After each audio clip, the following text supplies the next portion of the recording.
નમસ્કાર એચકે ન્યૂઝમાં આપનું સ્વાગત છે। હું છું આપની સાથે કૃપાલી પરમાર। હવે જોઈએ આજના મુખ્ય સમાચાર। એક મહિના પહેલા ગુમ થયેલ ગામડી ગામના યુવાનની લાશ ડિકમ્પોઝ હાલતમાં મળી આવી।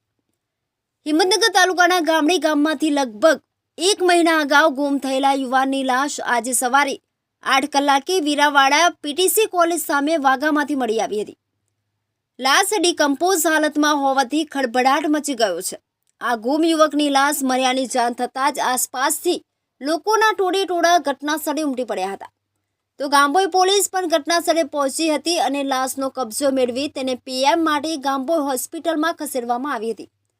પોલીસે હવે આ સમગ્ર મામલે તપાસના ચક્રો ગતિમાન કર્યા છે। ત્યારે એક મહિના અગાઉ ગુમ થયેલા યુવાનની ડિકમ્પોઝ હાલતમાં લાશ મળી આવતા યુવાનનું મોત કુદરતે છે કે તેની પાછળ કોઈ અન્ય કારણ કે હત્યાની શંકા છે તે દિશામાં આગામી સમયમાં ચક્રો ગતિમાન કરશે। ભારત સિંહ રાઠોડ, સાબરકાંઠા।